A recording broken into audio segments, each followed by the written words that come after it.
Mnaendeleaje kama kawaida, daktari wenu?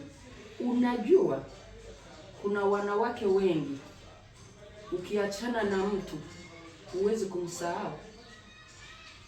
Hakukuwa vizuri kitandani, hakukuwa na kutomba vizuri, hakukuwa na hela, hakukutambulisha kwao, hakukufanyia harusi, hakukufungulia biashara, lakini mumeachana, lakini unasikia roho yako inamtaka.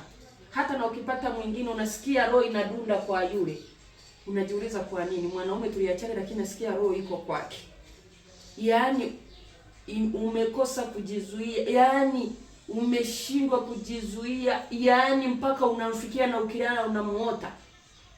Kwa nini kinakuaga hivyo? Wanaume wanawaroga.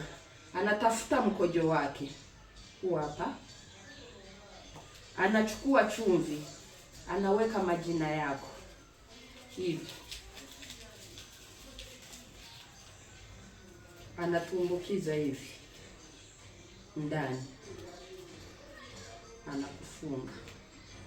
Akimaliza kufunga hivi, akiwa ameweka majina yako, anachukua hicho kichupa, hakifungui, hafanyi nini, anakitupa kikiwa kimefunga.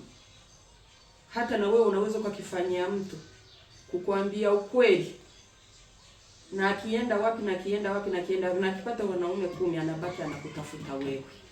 Roho inakaa kwake. Kila wakati unasikia unamtaka, unataka umuone, unataka umpigie, yaani wewe ndio unamtafuta, yeye hakutafuti, hana muda na wewe. Kwa nini hakutafuti? Kwa sababu alikufanyia hiki. Na wewe kama unataka kumfanyia mtu, nawe umtese hivyo, naye hao anakutafuta hivyo, ufanye hili. Ukimaliza wewe enda utupe, usikifungue mkojo wako na chumvi ya kawaida.